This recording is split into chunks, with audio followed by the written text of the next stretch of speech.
When someone lives with a chronic illness, the world often only sees the diagnosis.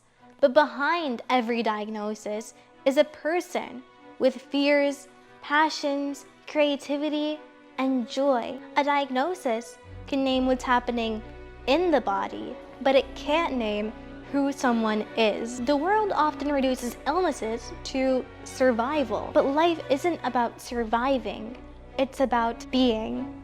We live in a world full of labels: chronically ill, autistic, patient. But what do those labels even mean? None of those labels can capture what makes someone who they are. I wanted to build something that's different, something that does not just focus on what's broken, but what's beautiful, what connects us. That's why we should listen to the in-between moments, to the things that never make it to the medical chart. Listen to the stories that bring us closer, stories that bridge.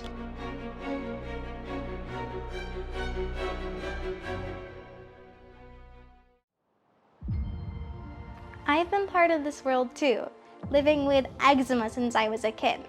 People would ask things like, have you tried washing your face? Or trying this new lotion?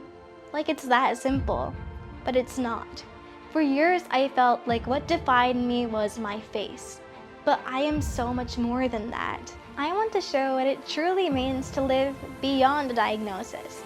Not just for me, but for everyone's story who isn't told. So I started searching, reading, watching, listening. And somewhere between the late night articles and notebook scribbles, I found it. That narrative medicine. Narrative medicine is about recognizing that medicine is not just biology or tests, but rather listening, really listening to the whole person. But what does that actually look like in medicine? I sat down with Dr. Lauren Edwards, a leader in narrative medicine, to find out. Narrative medicine is the idea that stories are incredibly important for good patient care. Stories are really at the core of how we understand what our patients are presenting with and how we can make a good diagnosis, but also understanding the larger context of their lives so they're not just their illness, so that we can connect with them on a human level and hopefully offer treatment options that make sense for them, their family, their culture. Narrative medicine isn't just about telling stories. It's about listening to them closely and with intention. For Dr. Edwards, it's more than a definition. It's a practice that has shaped her research and her workshops.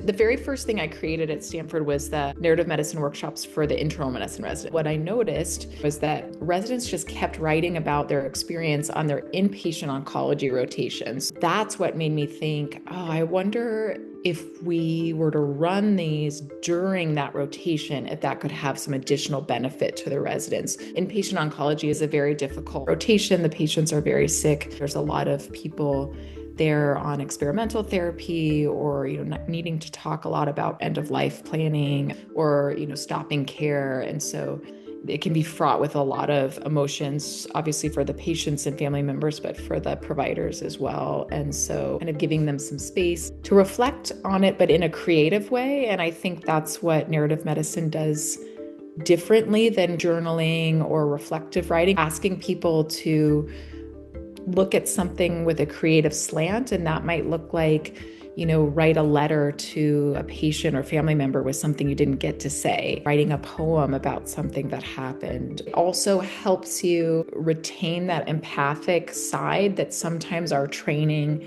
can really kind of knock out of us. I don't think medicine as a career is sustainable if you lose that human connection and the sort of joy of getting to be with other people and help be a healthcare partner with them. As Dr. Edwards puts it, connection and empathy are lifelines for individuals navigating the complexities of healthcare. For parents of children with chronic illnesses or neurodevelopmental disorders, these connections can make all the difference. I want people to see these families not just for their diagnosis, but for their stories, their challenges, their joys, and everything that makes them who who they are. So I sat down with the Uberti family, where parents Jeff and Mandy Uberti are raising 3 incredible kids, Nolan, Tabby, and Ryan. Each is on the autism spectrum, a neurodevelopmental difference that begins in early brain development and shapes how a person experiences the world. For the Ubertis, autism brings plenty of creativity, humor, and unique perspectives, but it also comes with challenges. The hardest thing for kids with autism is communicating and advocating for themselves. Like for Nolan, his brother and sister-in-law. Nolan's not going to walk to one of their rooms and knock on the door and say, do you want to go play a video game? Do you want to go outside with me on the swing? He'd just rather do it a little more isolated. I do love that even though he doesn't have traditional interactions with his siblings or even us, he knows that our family should be together. Tabby went away to camp for the first time when she was in 5th grade. He just kept asking, where's Tabby? And we explained to him, tried the best we could. She's at camp, she'll be home third. And he kept asking and asking because he's not used to his sister not being here. Now Nolan has developed his own heartfelt ways to communicate with the world. Now as he's gotten older, he's pretty funny because he will just randomly yell at our neighbors hello. And it's not a hi, how you doing? It's hello, sir, because it took expecting a back and forth. It took a few for everybody around to understand Nolan. Now they do, and they just kind of yell back at him, hi, and everything. The other day, we're in our laundry room, which has a window to it, and our next door neighbor's out there. I hear Nolan yelling, like, hello, and I'm like, what are you doing? I look, and our next door neighbor's outside. Well, she can't hear us. He's inside. Yeah, like, yelling at her, and he can't figure out why she's not saying hi.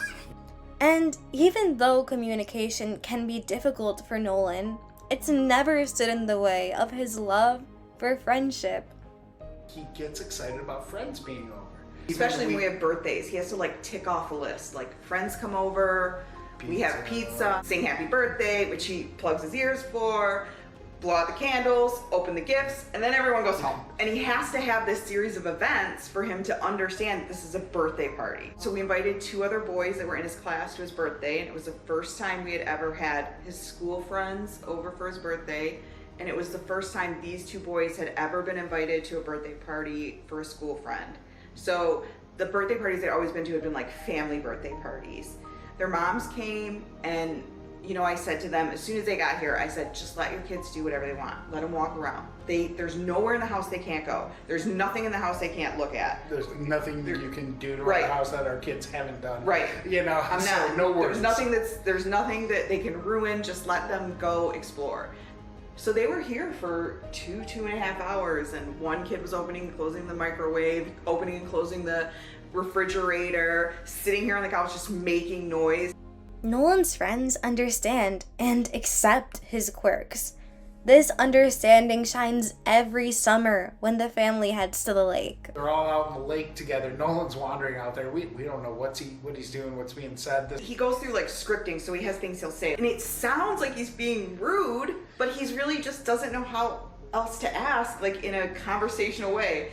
So he's like saying things to these kids and it comes off a little rude, and I was like, no, if Nolan's bothering you, just let me know and I can make him come out. And one of the kids turns to me and goes, he's fine, just leave him alone. We got him. We got him. It's like a yell at me because they know him. So when he starts to talk or he starts to say something that's a little bit too direct, or I think it's rude, or when we were doing ABA, as soon as this ABA with tech came in the room, he'd go away, Casey, or go away, Andrew, And for me, I'm like, oh my God, if it was me, it would hurt my feelings. But for people that understand Nolan, it doesn't hurt their feelings.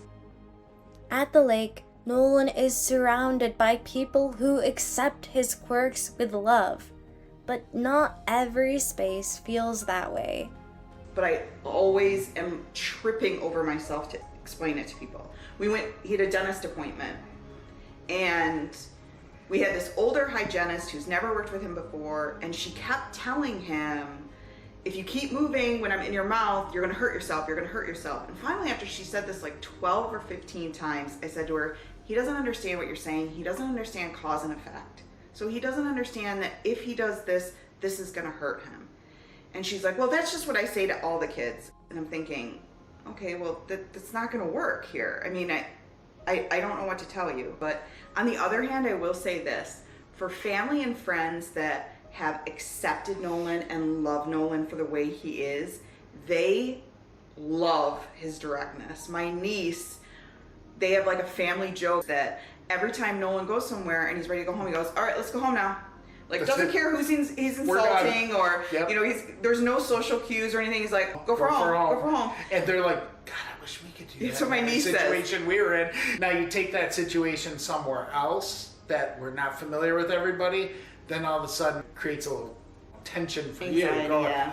Well, he's just autistic and, you know, he wants to go home, but really it shouldn't be that big of a deal. They're our kids. We have to accept them for what they are, and I think that's the biggest hurdle to get over. And those 3 kids are nothing short of incredible, each with their own talents, own personality, even inspiring their parents to be more like them. If everyone in the world could be more like Nolan, the world would be a happier place. Nolan has no bias. He has no prejudice. He doesn't know how to discriminate against people. He just wants people to be nice to him. Yeah, and either that's you're nice or not. He always makes me want to be like him, taking people for what they are, being friendly, just because that's what you're supposed to be. He's a good guy. Our life has been more enriched by Nolan, I think, having autism, but it's just, there's something about him and my other 2, you know, because they're also got spectrum-y, you know, it's like things going on. 10 families that we're friends with, and they all have kids. And they always tell me, my kids are the kindest, most well-mannered kids of all of them.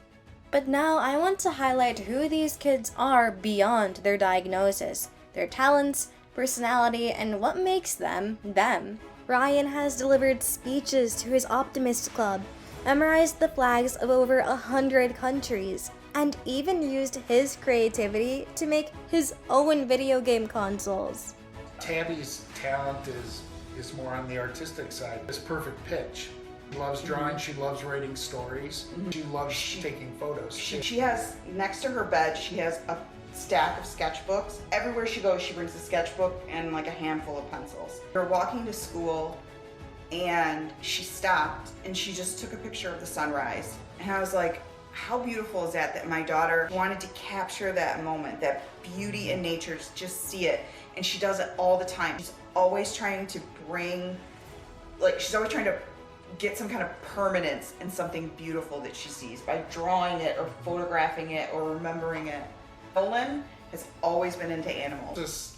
He keeps our life in check. Yeah. Loves to swim. He loves to be outside. Nolan physically is talented. His gross motor skills are off the charts. Nolan used to hate art, and it's because he doesn't have very good fine motor skills. He's not comfortable holding a pencil, he's not comfortable holding a paintbrush. So for him, for crafts, for a long time, he didn't enjoy it. But now his art teachers have gotten him to love art. He created this color wheel, and every time he comes home and he has something from art, he says, surprise for you, and then he opens up his backpack and then he takes it out, and it's something he made in art. Beyond their diagnosis, these children are artists, dreamers, and storytellers. Their growth is made possible by families, teachers, and clinicians who choose to listen. They recognize that care begins with understanding, and that every child deserves to be defined by their passions, not their challenges. It is this encouragement that allows them to live beyond a label. Anything that they do that I think is positive, I am always reinforcing it and telling them, I love that. I love that you did that. My daughter finished Super Mario 3 on the Nintendo system. Because I went into her room twice, I'm like, I can't believe you did that. I've never done that. I said, I don't know what parent's proud of you for finishing a video game and spending so much time on it, but I am. So it's even that, and it's just making them feel happy about it. I think that's where encouragement comes from.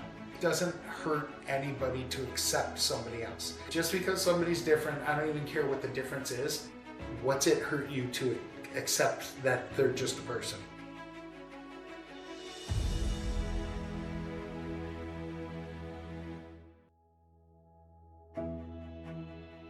These children are more than their diagnosis. They're artists, musicians, speakers, each with a story worth hearing. In healthcare and in life, their stories are often overlooked with symptoms and procedures. Narrative medicine teaches us that listening is care. When children are seen this way, they can pursue their passions, express themselves, and grow in ways a label could never define. My mission is to enable all individuals not to be held back by a diagnosis, by sharing their stories and showing what narrative medicine is all about. You can help make a difference. My organization Cure Corps is holding a fundraiser through a GoFundMe partnering with the Autism Society of America. Every donation ensures these children are heard and supported. Please consider contributing. Together, we can help these kids shine.